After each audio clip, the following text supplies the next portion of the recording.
जय श्री राधे कृष्णा। आज तक मैं जितनी कथा आपको सुनाई हूँ वह श्रीमद् देवी भागवत के प्रथम खंड से था और बीच बीच में मैंने आपको अन्य पुराणों से और अन्य कथाएँ भी सुनाई हूँ और आगे भी इसी तरह से अब मैं आज से मैं श्रीमद् देवी भागवत के खंड 2 को आरंभ कर रही हूँ और बीच बीच में ऐसे भी अन्य पुराणों से जहाँ से जो मिलेगा मैं आपके लिए प्रस्तुत करती रहूँगी। तो यह किसी समय की बात है। विवस्वान यानी सूर्य के पुत्र थे वैवस्वत मनु, जिनके 9 पुत्र हुए, जिसमें तीसरे नंबर पर सरयाती थे। सरयाती बहुत ही तपस्वी थे, सूर्य के वंश के थे तो तेज तो यूं ही था, और तपस्वी थे, धर्मात्मा थे, यज्ञ करने वाले थे, ऋषि मुनियों का स्वागत करने वाले थे, उनका आदर भाव करने वाले थे, प्रजावत्सल थे, धर्म कर्म में संलग्न रहने वाले थे। किसी प्रकार से किसी को भी कोई दुख न पहुँचे, इसके लिए वह बड़ा ही सतर्क रहते थे।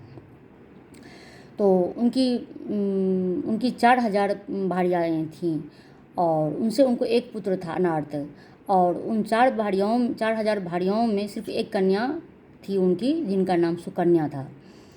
और उनकी भार्याओं के बीच आपस में बहुत ही स्नेह और प्रेम रहता और सब आपस में मिलजुल के रहते, और तनिक भी ये नहीं लगता कि सब अलग अलग हैं, सब बहनें जैसे मिल के रहती।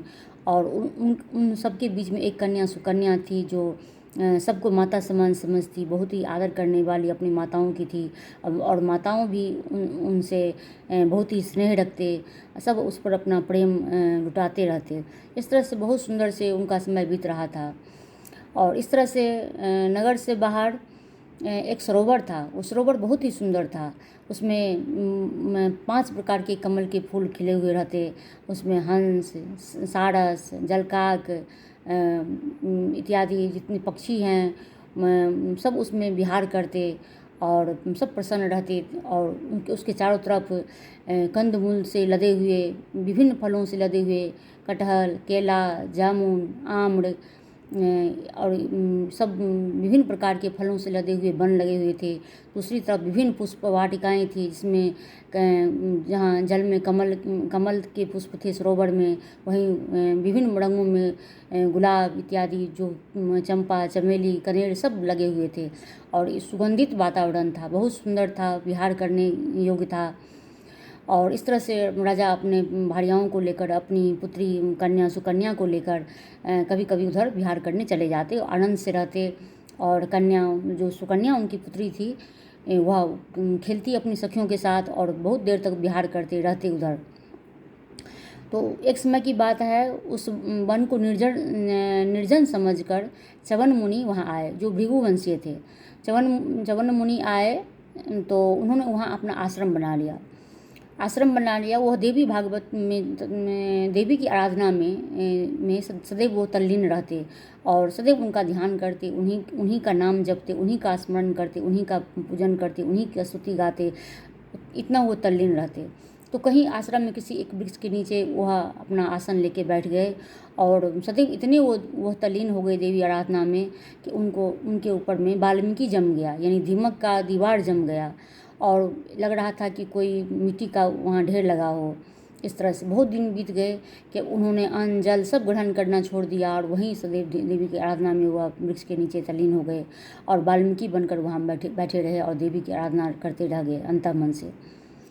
तो संजोग बस जो सुकन्या थी वो खेलते खेलते अपनी सखियों के साथ इस तरह पश्चिमी तट पर आ गई, जहाँ च्यवन ऋषि वाल्मीकि बन गए थे।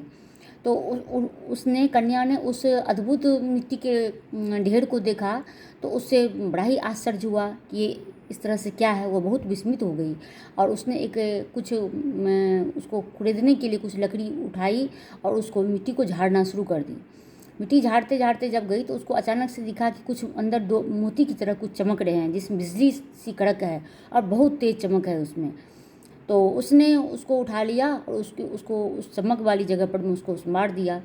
उसको लगा कि भीतर से किसी क्रंदन की आवाज़ आ रही है और उसमें से कुछ निकल रहा है, कुछ रसीले पदार्थ निकल रहे हैं, शायद शोणित निकल रहा हो। और इस तरह से उसको लगा कि उसने कुछ गलत किया, कौन है नहीं है उसको कुछ भी पता नहीं, वो बालिका थी। और फिर वह वहाँ से खेलते उछलते चली गई अपने माताओं के पास। और इस तरह से राजा भी अपनी भार्याओं को लेकर नगर में वापस चले गए। जब सब नगर वापस चले गए तो अचानक से जितने भी सैनिक थे, राज कर्मचारी थे, जितनी भी प्रजा थी, सब थे, राजा स्वयं सहित सबका लघुशंका और शौच इत्यादि प्रक्रिया सब बंद हो गया और सबके जैसे लग रहे थे कि अब प्राण पखेरु उड़ जाएंगे। अब ये सबके साथ ऐसा हो रहा था।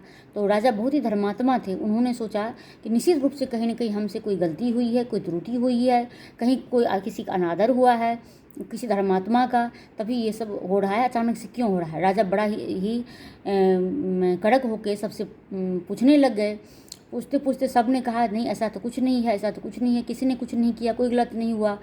तो अंत में जब सुकन्या ने देखा कि उसके पिता बहुत ही परेशान हैं, सबको इस तरह से दुख तकलीफ शरीर में हो रहा है, तब उसने अपने पिता को कहा कि हे पिता, मैंने वहाँ खेलते खेलते एक वृक्ष के नीचे वाल्मीकि देखा और फिर उसने उसकी तरह से एक लकड़ी उठाकर उसने उसको फोड़ दिया।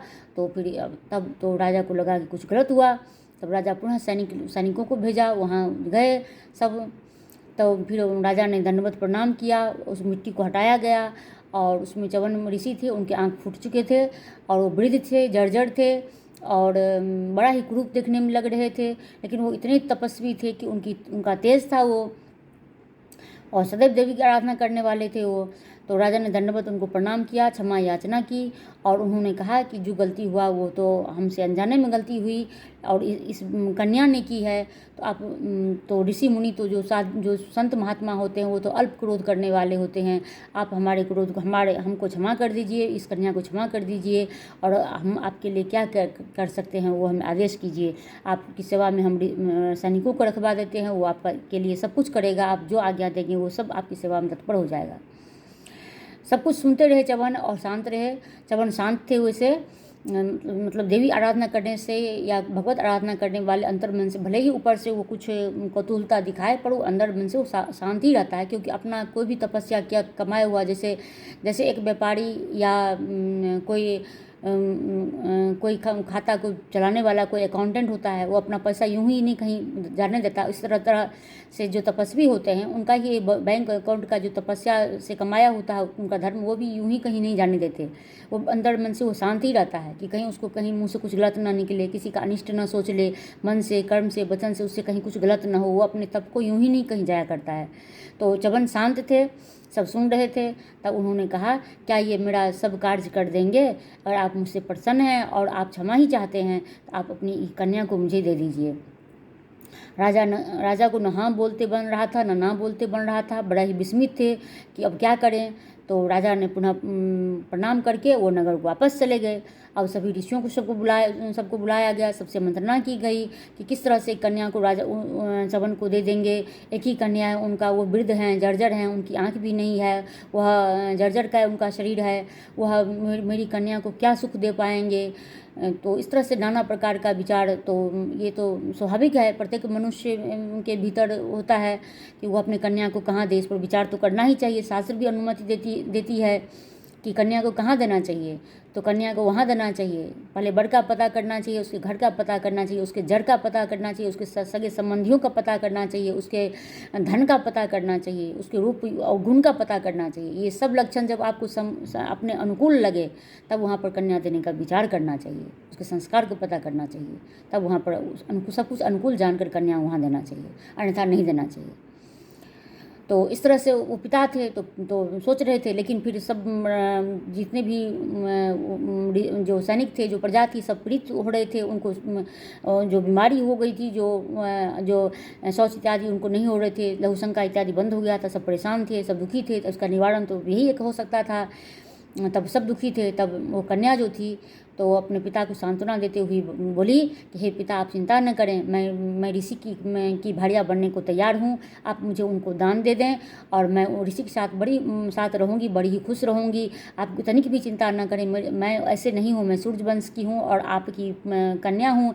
मुझ पर आप विश्वास रखें, मुझ पर भरोसा रखें और मैं कोई भी ऐसा कार्य नहीं करूँगी जिससे सूर्य वंश का पताका नीचा हो जाए। मैं अत्रि ऋषि की भार्या, मैं अनसुया की तरह बनना चाहती हूँ और मैं गौतम ऋषि की कन्या अहिल्या की तरह बनना चाहती हूँ। और इस तरह से उन्होंने बहुत सारे उदाहरण दिए कि किस किस के जैसे बनना चाहती हैं। और इस तरह से उन्होंने सबको सांत्वना दी, सबके मन को खुश कर दिया। तब पिता ने जाकर च्यवन ऋषि को बहुत सारा धन संपत्ति इत्यादि दी और अपनी कन्या भी विधिवत रूप से उनको कन्या प्रदान कर दी। लेकिन ऋषि ने सब धन जितने भी जो कुछ भी उपहार में राजा दिए थे, ऋषि ने सब सादर उनको वापस कर दिया कि वो कन्या लेके अपने आश्रम में चले गए।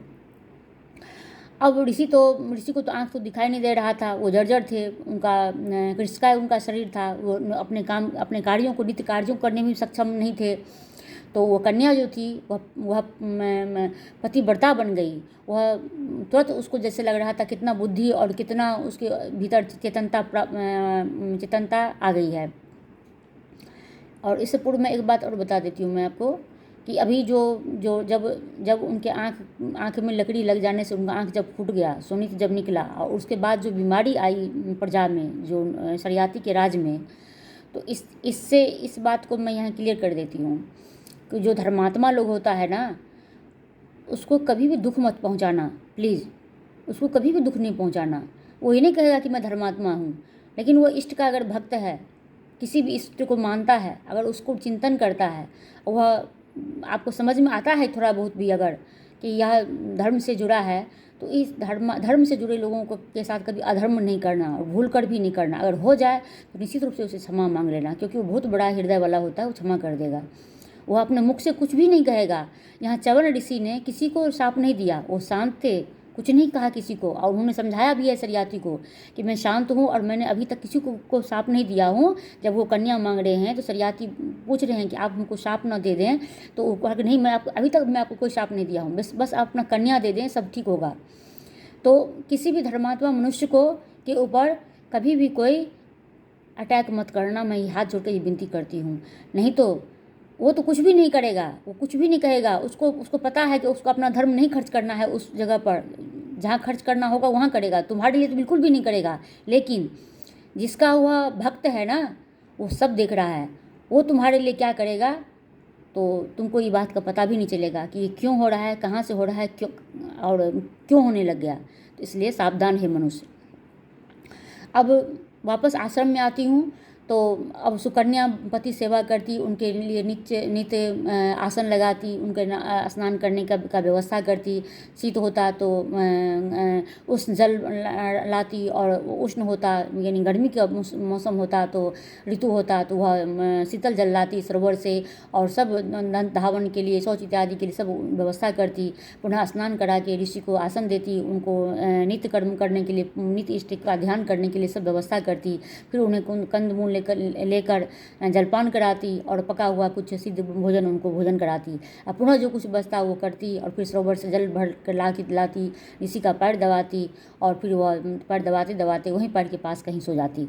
इस तरह से वह नित्य प्रतिदिन उसका कार्य चलता रहा। और बहुत समय जब बीत गया तो एक दिन वह स्नान करके वापस जा रही थी अपने आश्रम में। उसी समय दो अश्विनी कुमार सूर्य के पुत्र हैं और दोनों वैद्य हैं, मतलब देवताओं के वैद्य हैं।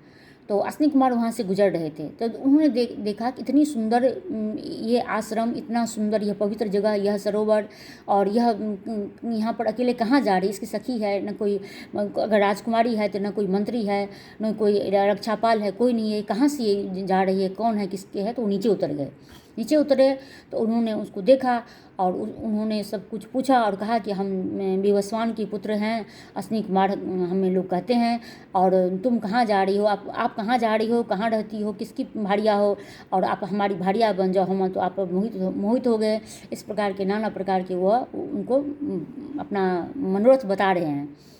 तो यह सब जानकर और भी बता रहे हैं कि तुम हमारे साथ चलोगी तो स्वर्ग का आनंद करोगी, यहाँ कुटिया में क्या रखा है इत्यादि वह समझाते हैं। अश्विनी कुमार दोनों मिलके, हम बहुत सुंदर हैं, विवस्वान के पुत्र हैं, तुम्हें किसी प्रकार की वहाँ पर कमी नहीं होगी, सभी मनोरथ को पूरा होगा, सब कुछ समझाते हैं।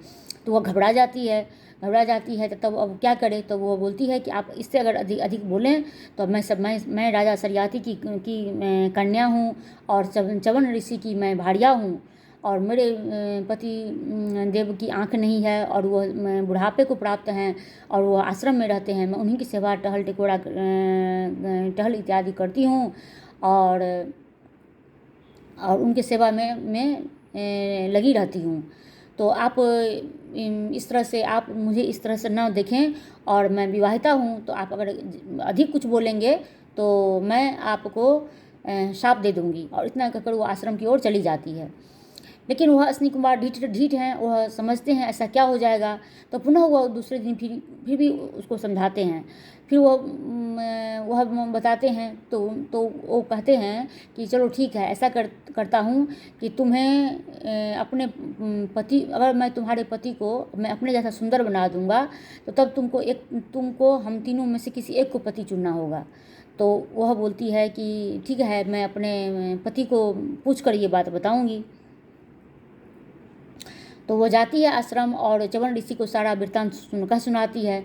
तो च्यवन ऋषि कहते हैं कि हाँ, वो विवस्वान के पुत्र हैं और उनको आश्रम में ले आओ, और निश्चित रूप से ये अवसर नहीं हमें जाने देना चाहिए। तो अश्विनी कुमार को वह बुला लाती हैं और अश्विनी कुमार बोलते हैं कि आप सरोवर में स्नान कीजिए। तीनों सरोवर में जाते हैं, स्नान करते हैं और तीनों एक समान रूपवान होकर कान में कुंडल पहने, मुकुट धारण किए, इतना सुंदर यौवन बन के तीनों एक समान अश्विनी कुमार एक जैसे देखने में बाहर निकलते हैं सरोवर से। अब वो कहते हैं कि हमें तीनों में से कुछ चुनो। अब वो दुविधा में पड़ जाती है कि उसको समझ में नहीं आता कि इसमें से उनके पति च्यवन कौन है। तब वह अब क्या करे, तो चूँकि उनके पति देवी के आराधक थे तो वह भी मन ही मन देवी का स्मरण करने लगती हैं और देवी के स्तुति गाती हैं और उनको कहती हैं कि हे दुर्गम परिस्थिति से निकालने वाली माता, आप भी मुझे इस परिस्थिति से बाहर निकालिए और मेरे मन में वह ज्ञान दीजिए कि मैं अपने पति का चुनाव कर सकूं। और माता रानी की प्रेरणा से वह अपने पति च्यवन को चुनने में सफल हो जाती हैं और वह बाहर सरोवर से तीनों बाहर आते हैं। अब सब बहुत सारा आशीर्वाद देते हैं और च्यवन ऋषि बहुत ही सुंदर हो जाते हैं और सुकन्या बहुत प्रसन्न होती है सब देखकर। लेकिन च्यवन ऋषि बहुत ही बड़ा धर्मात्मा हैं। तो च्यवन ऋषि कहते हैं कि हे अश्विनी कुमार, मैं आप लोगों का भी, आपने मेरा इतना बड़ा कार्य कर दिया। मैं तो जर्जर बुढ़ापा को प्राप्त था, नेत्रहीन था और इतना कष्ट से इस आश्रम में रहता था। सुकन्या को भी कष्ट था, सब राजा सरियाती सब दुखी थे मुझे पाकर।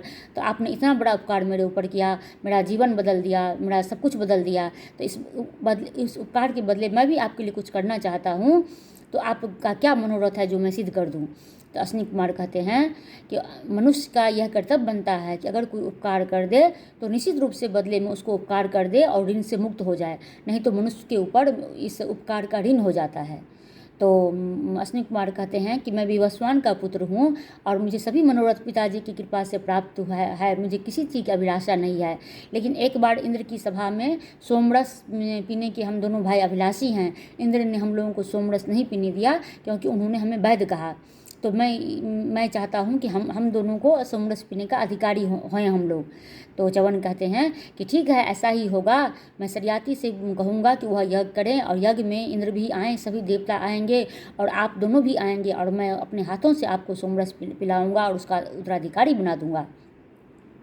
तो इस तरह से अश्विनी अपने धाम को चले जाते हैं और च्यवन भी अपने आश्रम में आते हैं। तो फिर कुछ दिन के बाद जो सरियाती हैं उनकी भारियाँ उनको प्रश्न पूछती हैं कि हमारी सुकन्या वहाँ आश्रम में कैसी रहती होगी, वो जर्जर हो गई होगी, रिस्काय हो गई होगी, कितना दुख पाती होगी, आप कभी देखने नहीं गए, आपको देखने जाना चाहिए। तो राजा तुरंत तैयार हो जाते हैं अपनी भारियाओं को लेकर और आश्रम तक पहुँच जाते हैं। देखते हैं तो वहाँ पर अपनी कन्या को देखते हैं, फिर कहीं आसन पर बैठे हुआ एक युवक को देखते हैं। तो अपनी कन्या को दूर से ही देखते हैं तो वो भला बुरा कहना वहाँ यहीं से शुरू कर देते हैं कि तुम कलंकनी हो, तुम हमारे सूर्य कुल का तुमने नाश कर दिया, तुमने इसे को कहाँ ले आया, तुम च्यवन ऋषि को मार डाली, तुम कुल भामिनी हो, इत्यादि नाना प्रकार के उल्टा इत्यादि वो बोल दिए अपनी कन्या को। और कन्या उनकी मुस्कुरा रही है। तब उन्होंने कहा कि हे पिता, मैंने आपको आरंभ में ही कहा था कि मैं ऐसा कोई भी कार्य नहीं करूंगी जिससे हमारा कुल का मस्तक नीचा हो, और मैंने आपको माता अनसुईया की तरह बनने की बात कही थी। तो मैं ये सब कुछ कार्य नहीं की हूँ, मैं आपके कलंक नहीं की हूँ, आपके कुल का मर्यादा बना कर रखी हूँ। जिस युवक की आप बात कर रहे हैं वह च्यवन ऋषि स्वयं ही हैं। नहीं हो विश्वास है तो आप स्वयं जाके पूछ लीजिए, आप उनको प्रणाम कीजिए, वो सारा वृत्तांत आपको कह सुनाएंगे। इस तरह से राजा उनके पास जाते हैं, उनको प्रणाम करते हैं और च्यवन ऋषि को बैठने के लिए आसन देते हैं। उनकी भार्याएँ भी बैठती है, अपनी पुत्री से बात करती हैं और च्यवन ऋषि सारा वृत्तांत सुनाते हैं कि किस तरह से सुकन्या ने पति धर्म सेवा का पालन किया और उसने किसी प्रकार की कमी नहीं रखी और उसी के प्रताप से आज वह इस तरह से अश्विनी कुमारों के द्वारा यह बने हुए हैं। तो सारा वृत्तांत सुनाने के बाद वह यज्ञ के लिए प्रोत्साहित करते हैं राजा को, या राजा यज्ञ के लिए तैयार होते हैं। उन्हें कहते हैं कि सभी सामग्री आप जुटाएंगे तो हम अपने हाथों से यज्ञ करेंगे। और इस तरह से राजा सभी तरह का तैयारी करने में जुट जाते हैं। वह दिन आता है जब यज्ञ आरंभ होता है, सभी देवताओं को, गंधर्वों को, सबको न्योता जाता है। अश्विनी कुमार भी आते हैं और वशिष्ठ इत्यादि ऋषि आते हैं और यज्ञ सामग्री सब कुछ जुटा लेने के बाद यज्ञ आरंभ होता है। तो यज्ञ भाग में जब सोमरस बांट रहा होता है तब अपने हाथ से च्यवन ऋषि अश्विनी कुमारों के हाथ में सोमरस देते हैं। तो इंद्र कुपित हो उठते हैं। इंद्र कहते हैं कि हे च्यवन, आप इन दोनों को नहीं दीजिए क्योंकि ये तो चिकित्सक हैं। फिर वह अपमान करते हैं, चिकित्सक हैं। तब वह कहते हैं कि नहीं, ये देवपुत्र हैं तो ये क्यों नहीं सोमरस पिएं। और यह वर्ण संकर नहीं है, सूर्य के अपने पुत्र हैं, अपनी भार्या से उत्पन्न ये पुत्र हैं, ये वर्ण संकर नहीं है। तो वर्ण संकर होता है जो दुजातीय या कहीं कुछ गलत तरीके से जो पुत्र उत्पन्न होता है वह वर्ण संकर होता है। तो यह सूर्य के अपने पुत्र हैं अश्विनी कुमार, तो क्यों नहीं यह देवता के पुत्र होंगे, क्यों नहीं सोमरस के अधिकारी होंगे। अगर दूसरे कोई देवता हो सकते हैं तो आप अगर इंद्रगढ़ पी सकते हैं तो ये अश्विनी कुमार भी सोमरस अवश्य ही पिएंगे। लेकिन इंद्र नहीं मानते हैं तो कुपित होते हैं और वह वज्र का प्रहार चला देते हैं। इतने में तपोबल से वह वज्र को रोक देते हैं और उसी समय और उनको भला बुरा कहते हैं च्यवन और कहते हैं कि हे वृत्रासुर के हंता, ब्राह्मण हंता और गौतम की भार्या अहल्या के हरता, ये सब भली भांति जितना कुकर्म किए रहते हैं इंद्र वो सब उनको पन्ना पलट कर रख देते हैं च्यवन ऋषि। और हवन में वह अपने मंत्र उच्चारण के द्वारा हविष को हवन करने लग जाते हैं, जहाँ से एक बहुत ही बड़ा विशाल का एक राक्षसी आकार वाला एक दानव आकृति वाला प्रकट होता है, राक्षस आकृति का। और उसके बड़े ऊंचे ऊंचे उसके नख हैं 200 योजन तक का, और इतना ऊंचा उसका मस्तक है जो आकाश को छू रहा हो, स्वर्ग तक जा रहा हो। और विशाल का उसकी भुजाएं, सब कुछ देखकर सब वहाँ कंपाइन हो रहा है, सब वहाँ डर रहा है। अब इंद्र के हाथ में वो शक्ति नहीं कि वह वज्र को उठा ले वहाँ से और जला दे। और इंद्र का तेज अब अस्त हो गया है और वह प्रकट होकर कहा रहा है च्यवन ऋषि से कि आज्ञा कीजिए मुनिवर, मैं अब क्या कर सकता हूँ। इतने में त्रस्त हो जाते हैं और इंद्र आके, तो इंद्र अब क्या करें, तो सभी देवता कुछ भी नहीं बोलते हैं। इंद्र ने मनी मन अपने देवगुरु बृहस्पति का स्मरण किया और स्मरण करते ही देवगुरु बृहस्पति वहाँ प्रकट हो जाते हैं और उनको उपाय बताते हैं कि कुछ नहीं, यह च्यवन ऋषि का तेज का बल है, ये आपको निश्चित रूप से उन्हें क्षमा मांगना चाहिए, इसका और कोई दूसरा निदान नहीं है। तो इंद्र बात समझ जाते हैं। इंद्र सीधा दंडवत प्रणाम हो जाते हैं च्यवन ऋषि के और क्षमा मांगते हैं और कहते हैं कि निश्चित रूप से वह देवपुत्र हैं और अश्विनी कुमार आज से सोमरस का पान करेंगे और आप अपने हाथों से पान करा दीजिए और आगे से भी वह सोमरस का पान करेंगे अश्विनी कुमार। तो इस तरह से और याचना भी करते हैं कि ऋषि मुनियों को क्रोध करना शोभा नहीं देता। इस तरह से बहुत सारा याचना और स्तुति करते हैं। च्यवन ऋषि प्रसन्न हो जाते हैं और उसके बाद जो वो मय नाम का जो दानव निकलता है उसको कहाँ स्थापित करते हैं, तो उसको स्त्री में स्थापित कर देते हैं, जुआ यानी कीड़ा में स्थापित कर देते हैं, क्रीड़ा। और उसके बाद उसको मदिरालय में यानी कि जो मदिरालय में मतलब मद में स्थापित कर देते हैं और जहाँ भी गलत कोई कार्य हो वहाँ पर उसको स्थापित कर देते हैं। 4 तरह से मद को स्थापित कर देते हैं। तो यहाँ इस 4 जगह पर में जो कोई भी मनुष्य जाता है तो वह निश्चित रूप से बर्बाद हो जाता है, क्योंकि वह च्यवन ऋषि ने उसको वहाँ स्थापित कर दिया है। अपने पुण्य के तेज से जो उत्पन्न किया उस मय को, उस सबको मद को स्थापित कर दिया, स्त्री में, क्रीड़ा में, दूध कीड़ा में और मदिरालय में, और जहाँ और भी कोई गलत कार्य हो वहाँ पर। तो इस तरह से फिर उसका अंत हो गया, वो उसमें समा गया 4 चीज़ में। और फिर इंद्र का अपना तेज वापस मिला और च्यवन ऋषि ने अपने हाथ से अश्विनी कुमार को सोमरस वापस पिला दिया। और सब इस तरह से यज्ञ संपन्न हो गया। देवता अपने अपने धाम को वापस गए और सरियाती भी अपने राज्य को वापस गए और च्यवन भी अपने आश्रम में कन्या को लेकर, अपनी भार्या को लेकर वापस आए। अश्विनी कुमार को सोमरस पीने का अधिकार च्यवन ऋषि ने दिलाया और इस तरह से सरियाती ऋषि राजा सरियाती सूर्यवंश में बहुत दिन तक राज किया और फिर इस तरह से सब कुछ बढ़िया चलते रहा। तो यह एक पतिव्रता किस तरह से एक आज्ञाकारिणी कुल को उद्भासित करने वाली, प्रज्वलित उसको उसका नाम करने वाली, प्रकाश करने वाली और कुल का नाम रोशन करने वाली सुकन्या थी पुत्री के रूप में। और पति परायण न होकर उन्होंने अपने पति को किस तरह से नेत्र वापस लाई, किस तरह से उनका रूप यौवन वापस लाया, किस तरह से उनके पति ने अपने तेज बल से अश्विनी कुमार को सोमरस पिलाया और वह भी इस तरह से अमर हुए और देवता में उनको स्थान मिला। तो ये आज की मेरी कथा थी। अगर आपको ये कथा अच्छी लगी तो प्लीज़ सब्सक्राइब, मेरे यूट्यूब चैनल शिव परिवार धर्म को सब्सक्राइब कीजिए, लाइक कीजिए, कमेंट कीजिए, बेल आइकन को प्रेस कीजिए और फेसबुक पर चंदना झा को फॉलो कीजिए और वहाँ भी कमेंट कीजिए और लाइक कीजिए। और अपनी वाणी को मैं विराम देती हूँ।